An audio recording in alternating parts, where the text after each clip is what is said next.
श्री स्वामी समर्थ अवधूत चिंतन श्री गुरुदेव दत्त। कसे आहेत सगळे? मजेत आहेत ना? आनंदी राहा, सुखी राहा आणि स्वामी सेवा आपली करत राहा। दत्त महाराजांची सेवा करत राहा, आपली गुरूंची सेवा आपल्याला करायची आहे।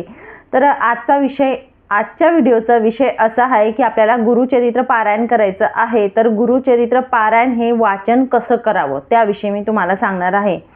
तर थोडक्यात माहिती आहे, व्यवस्थित पूर्ण व्हिडिओ बघत चला, म्हणजे तुमच्या प्रश्नांचे उत्तर मिळतील। प्रत्येक व्हिडिओमध्ये तुमच्या प्रश्नांची उत्तर आहेत, व्यवस्थित बघा तुम्ही, कारण मला परत रिपीट प्रश्न येत असतात।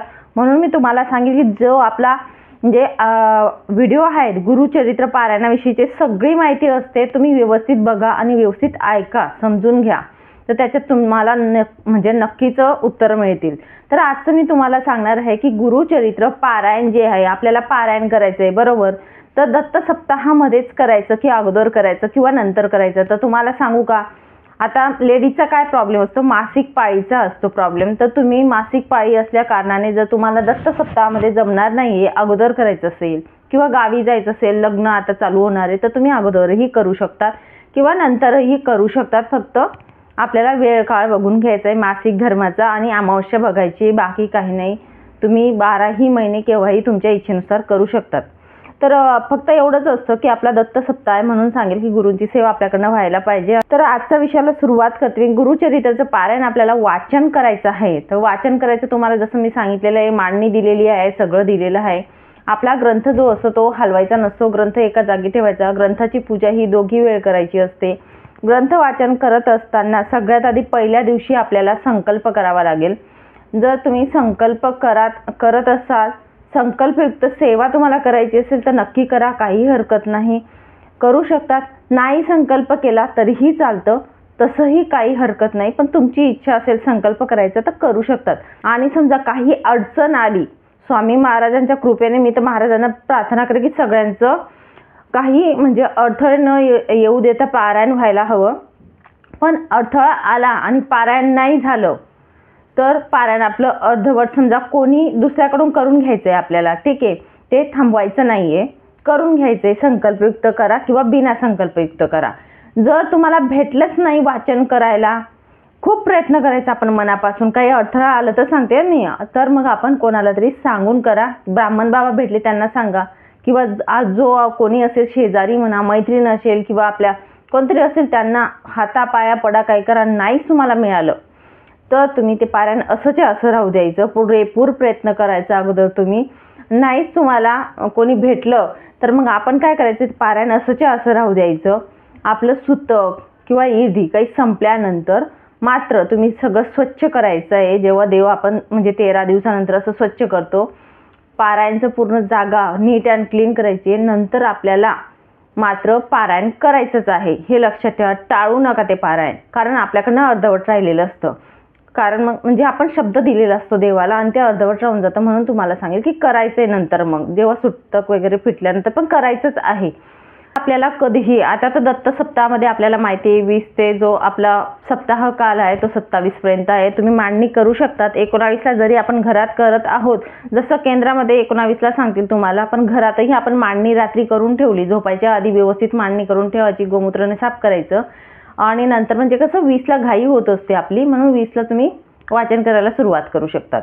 त्याच्यानंतर पुढे सांगेल, जर तुम्हाला दत्त सप्ताहामध्ये नाही करता आलं तर आपण पारायण कधी करायचं किंवा कोणत्या वारी सुरू करायचं। कुठल्याही वारी तुम्ही सुरू करू शकता, कुठल्याही वारी तुमचं जमेल त्या कालावधीमध्ये करू शकतात। पण प्रयत्न एकच ठेवायचा आपण की आपण पारायण चालू करत असताना शनिवारी चालू करायचं आणि जो सांगता असते 7वा दिवस हा शुक्रवार यायला पाहिजे। कारण काय असतं, नृसिंह सरस्वतीचे महाराज आहे आपले श्री नृसिंह सरस्वती महाराज जे आहेत, त्यांचा निजानंदाचा दिवस असतो शुक्रवार, म्हणून आपल्याला एक प्रयत्न करायचा की शुक्रवारी सांगता येईल आपली, म्हणजे 7वा दिवस येईल, बस, दुसरं काही नाही। आणि नाही जमलं हा कालावधी तर आपल्या वेळेवर केलं तरी चालेल, मनात शंका घेऊ नका। आता रोज आपण कसं वाचायचं ते तुम्हाला सांगेल आणि वाचन पद्धतीच्या आधी आपल्याला काय करायचंय। जेव्हा आपण 20 तारखेला पारायण करायला बसणार आहोत, बरोबर, व्हिडिओ थोडा मोठा झाला तरी चालेल पण व्यवस्थित बघा सगळ्यांनी। तर 20ला बसणार आहोत, त्याच्या आधी पहिल्या दिवशी आपल्याला 19 तारखेला 4 कुत्रे आणि 1 गाईला नैवेद्य द्यायचा आहे। गाय ही जे ती पृथ्वीचं रूप असते आणि 4 कुत्रे जे असतात हे 4 वेद जे आहेत आपले, ते वेद आहेत, त्यांना श्वान जे आहेत ते दत्त महाराजांचे वाहन तर आहेतच, पण त्यांना 4 चपात्या द्यायचे, म्हणजे 4 वेदांचं नैवेद्य द्यायचं आहे आणि 5वा वेद आपला गुरुचरित्र आहे. म्हणून आपण त्यांची आज्ञा घ्यायची, त्यांना चपात्याचा नैवेद्य द्यायचा आहे, म्हणजे तेव्हाच आपण हे पारायण करू शकतो. म्हणजे आमंत्रण द्यायचं असं एक प्रकारे दत्त महाराजांना या स्वरूपात आपण करू शकतो. द्यायचाच आहे. जो गुरुचरित्राचं पारायण करतो त्यांना माहिती असेल नेहमीचं, पण ज्यांना माहिती नाही त्यांच्यासाठी सांगेल. तर पहिल्या दिवशी आपल्याला 4 कुत्र्यांना छोट्या छोट्या चांदक्या करायच्या, चपात्या गहूच्या पिठाच्या, आणि एका गाईला 1 चपाती आणि 4 कुत्र्यांना 1 अशा 4 चपात्या बनवायच्या आणि द्यायच्या आहेत. सकाळी द्या, संध्याकाळी द्या, केव्हाही द्या, पण पहिल्या दिवशी खाऊ घालायच्या आहेत. त्याच्यानंतर पुढचं मी तुम्हाला सांगेल कोणत्या दिशेला आपण, बघा आता मी तुमच्याकडे तोंड आहे, माझ्या समोरची ही उत्तर दिशा यायला पाहिजे किंवा पूर्व दिशा यायला पाहिजे, कारण हा प्रश्न बराच वेळा आलेला आहे. कोणत्या दिशेला माझं तोंड उत्तरेला येते तर चालेल, तुमच्या घरात जागा नसेल, तुमचं तोंड उत्तरेला येत असेल पारायण कालावधीमध्ये चालेल, किंवा तुमचं तोंड पूर्वेला यायला पाहिजे, अशा अवस्थेत तुम्ही बसायचं आहे. हे लक्षात घ्या. दक्षिणेला यायला नको आपलं तोंड. पोथीचं आलं चालतं, पण आपलं यायला नको, आपलं मात्र उत्तरेला चालेल. कारण हा प्रश्न बराच वेळा आला, आता लक्षात आलं असेल तुमचं.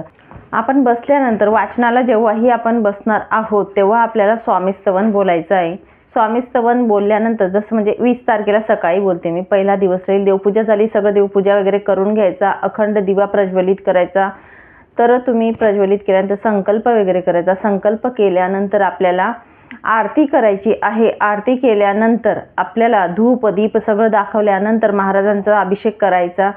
फोटो असेल तर आपण पुरुष सूक्त स्त्री सूक्ताने अभिषेक करायचा, मांडणी वगैरे मांडून घ्यायची. नंतर तुम्हाला पोथी वाचन करायच्या वेळेस स्वामीस्तवन 1 वेळा बोलायचं आहे. स्वामीस्तवन आपला ग्रंथ ज्यांच्याकडे आहे त्याच्यात सगळं काही दिलेलं आहे, पण ज्यांच्याकडे नाही किंवा माहितीच नाही बिलकुल त्यांच्यासाठी सांगेल. त्याच्यानंतर श्री स्वामी समर्थ या मंत्राचा 1 माळ जप करायचा आहे आपल्याला, आणि 1 माळ गायत्री मंत्र. गायत्री मंत्र आपल्या सगळ्यांनाच माहिती आहे, हा करायचाच आहे. हा नियम आहे गुरुचरित्राच्या पारायणामधला, की 1 माळ श्री स्वामी समर्थ महाराजांचा मंत्र आणि 1 माळ श्री आपला गायत्री मंत्र बोलायचा आहे. ओम तत्सवितुर्वरेण्यं भर्गो देवस्य धीमहि धियो यो नः प्रचोदयात्. हा मंत्र 1 माळ बोलायचा आहे. त्याच्यानंतर आपल्याला गणपती अथर्व शीर्ष बोलायचं आहे, आणि गणपती अथर्व शीर्ष रोज बोलायचे आहे. जे मी तुम्हाला सांगते आता, रोज आपण पोथी वाचन बसतो, अध्याय जे असतात, समजा पहिल्या दिवशी 1 ते 9 अध्याय आहेत बरोबर, तर त्याच्या आधी पहिला अध्याय चालू करायच्या आधी आपल्याला स्वामीस्तवन बोलायचं आहे.